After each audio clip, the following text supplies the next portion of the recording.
हज़रत ईसा अलैहिस्सलाम हज़रत मरियम अलैहिस्सलाम के बेटे थे।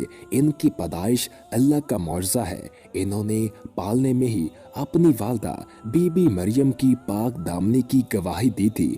अल्लाह ताला ने उस वक्त की नाफरमान कौम के लिए हज़रत ईसा अलैहिस्सलाम को अपना रसूल चुना और उन पर अपनी किताब इंजील उतारी।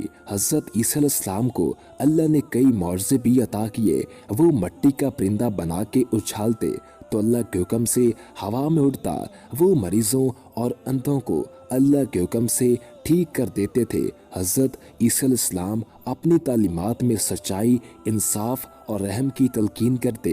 इन तालीमात के असर से बहुत से चरवाहे और गरीब लोग इनकी पैरवी करने लगे। बनी इसराइल के मजहबी रहनुमा धोखेबाज थे, इसलिए वो इनके दुश्मन बन गए थे, क्योंकि वो जानते थे कि लोग झूठ बोलकर रूमी हुक्मरान को इनके खिलाफ इतना भड़काया कि उसने हज़रत ईसा अलैहिस्सलाम को गिरफ्तार करने का हुक्म दे दिया।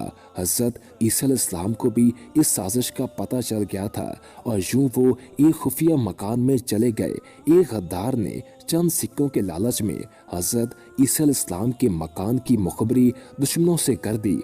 अल्लाह ताला ने हज़रत ईसा अलैहिस्सलाम को वहाँ से हिफाजत के साथ अपनी तरफ उठा लिया और सिपाहियों ने उनके धोखे में उसी गद्दार शख्स को पकड़ लिया। वो आदमी शोर मचाता रहा कि मैं ईसा नहीं हूँ, लेकिन सिपाही यही समझते रहे कि डर से झूठ बोल रहा है। वो सिपाही इस आदमी को सज़ा के मैदान में ले गए और इसे सलीब पर चढ़ा दिया। उधर हज़रत ईसा अलैहिस्सलाम अल्लाह की पनाह में जिंदा सलामत और महफूज थे। हज़रत ईसा अलैहिस्सलाम की ज़बान का नाम अरामी ज़बान था, इसलिए अल्लाह ताला ने उन पर इसी ज़बान में इंजील उतारी। ये ज़बान आज दुनिया में किसी मुल्क में नहीं बोली जाती।